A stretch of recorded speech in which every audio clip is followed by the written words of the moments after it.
You, John Fitzgerald Kennedy, do solemnly swear I, John Fitzgerald Kennedy, do solemnly swear that you will faithfully execute the office of President of the United States that I will faithfully execute the office of President of the United States and will, to the best of your ability, and will, to the best of my ability, preserve, protect, and defend the Constitution of the United States. preserve, protect, and defend the Constitution of the United States. So help you God. So help me God.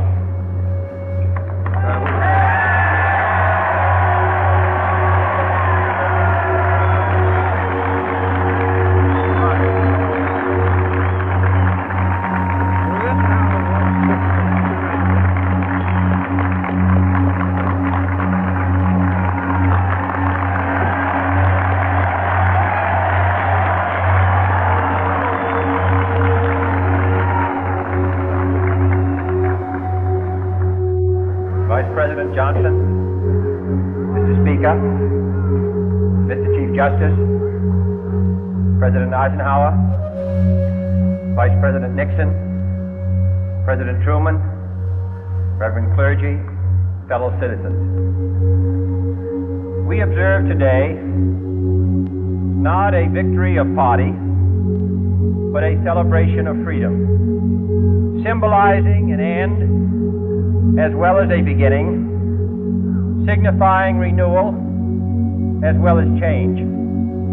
For I have sworn before you and Almighty God the same solemn oath our forebears prescribed nearly a century and 3/4 ago. The world is very different now, for man holds in his mortal hands the power to abolish all forms of human poverty and all forms of human life. And yet the same revolutionary beliefs for which our forebears fought are still at issue around the globe. The belief that the rights of man come not from the generosity of the state, but from the hand of God. We dare not forget today that we are the heirs of that first revolution. Let the word go forth from this time and place to friend and foe alike that the torch has been passed to a new generation of Americans born in this century, tempered by war, disciplined by a hard and bitter peace, proud of our ancient heritage, and unwilling to witness or permit the slow undoing of those human rights to which this nation has always been committed and to which we are committed today at home and around the world.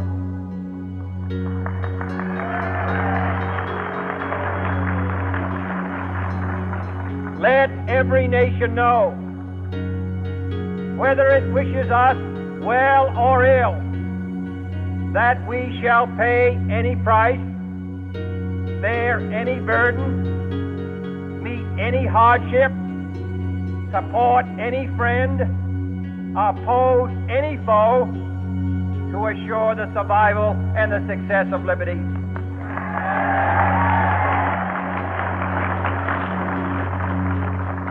This much we pledge and more. To those old allies whose cultural and spiritual origins we share, we pledge the loyalty of faithful friends. United, there is little we cannot do in a host of cooperative ventures. Divided, there is little we can do, for we dare not meet a powerful challenge at odds and split asunder. To those new states whom we welcome to the ranks of the free, we pledge our word that one form of colonial control shall not have passed away, merely to be replaced by a far more iron tyranny. We shall not always expect to find them supporting our view, but we shall always hope to find them strongly supporting their own freedom, and to remember that in the past, those who foolishly sought power by riding the back of the tiger ended up inside.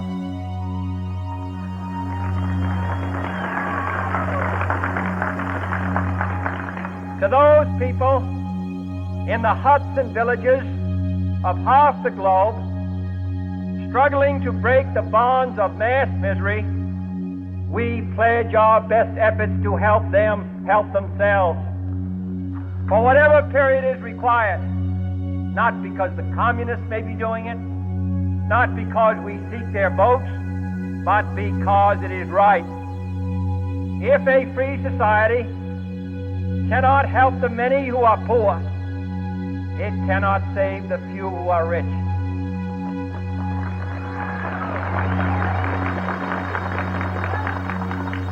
To our sister republics south of our border, we offer a special pledge to convert our good words into good deeds, in a new alliance for progress, to assist free men and free governments in casting off the chains of poverty. But this peaceful revolution of hope cannot become the prey of hostile powers. Let all our neighbors know that we shall join with them to oppose aggression or subversion anywhere in the Americas. And let every other power know that this hemisphere intends to remain the master of its own house.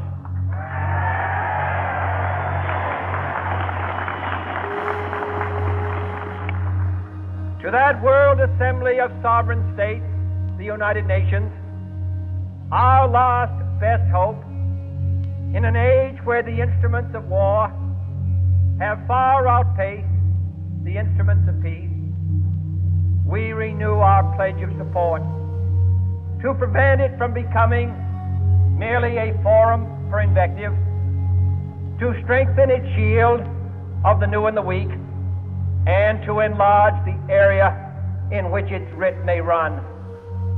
Finally, to those nations who would make themselves our adversary, we offer not a pledge, but a request that both sides begin anew the quest for peace. Before the dark powers of destruction, unleashed by science, engulf all humanity in planned or accidental self-destruction, we dare not tempt them with weakness, for only when our arms are sufficient beyond doubt can we be certain beyond doubt that they will never be employed. But neither can two great and powerful groups of nations take comfort from our present course, both sides overburdened by the cost of modern weapons, both rightly alarmed by the steady spread of the deadly atom, yet both racing to alter that uncertain balance of terror that stays the hand of mankind's final war.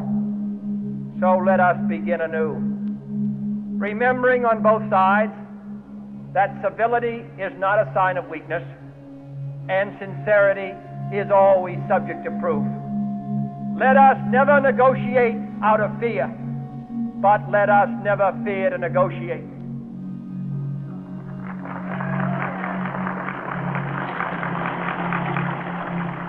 Let both sides explore what problems unite us, instead of belaboring those problems which divide us. Let both sides, for the first time, formulate serious and precise proposals for the inspection and control of arms, and bring the absolute power to destroy other nations under the absolute control of all nations.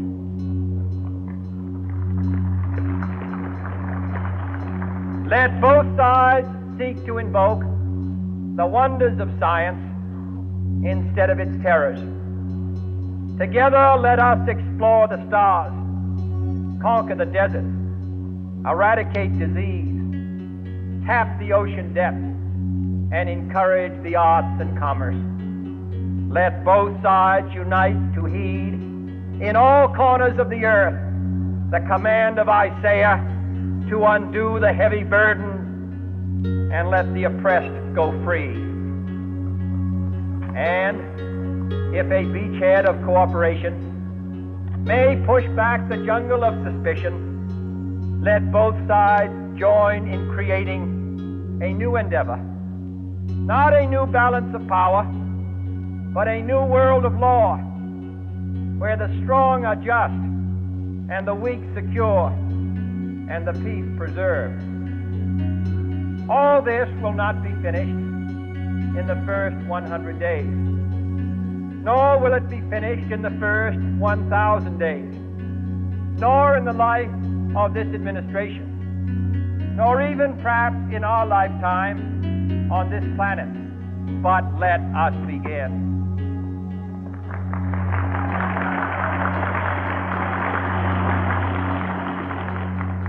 In your hands, my fellow citizens, more than mine, will rest the final success or failure of our cause.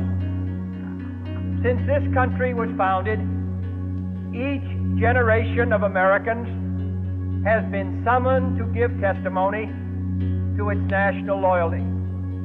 The graves of young Americans who answered the call to service surround the globe. Now the trumpet summons us again, not as a call to bear arms, though arms we need, not as a call to battle, though in battle we are, but a call to bear the burden of a long twilight struggle, year in and year out, rejoicing in hope, patient in tribulation, a struggle against the common enemies of man, tyranny, poverty, disease, and war itself. Can we forge against these enemies a grand and global alliance, north and south, east and west, that can assure a more fruitful life for all mankind? Will you join in that historic effort?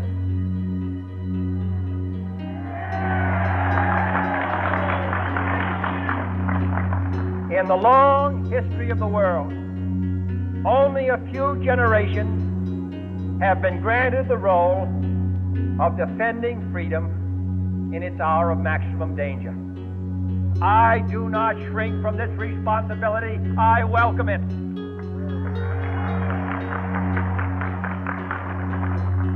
I do not believe that any of us would exchange places with any other people or any other generation. The energy, the faith, the devotion which we bring to this endeavor will light our country and all who serve it.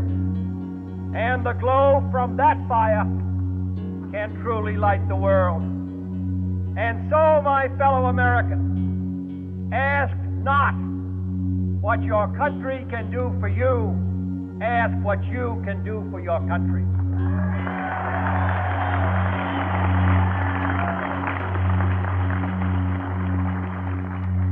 My fellow citizens of the world, ask not what America will do for you, but what together we can do for the freedom of man.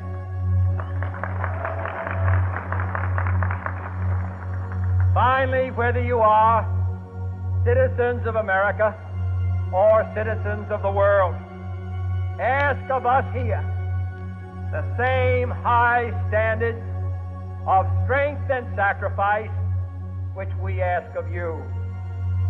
With a good conscience, our only sure reward, with history the final judge of our deeds, let us go forth to lead the land we love, asking His blessing and His help, but knowing that here on earth, God's work must truly be our own.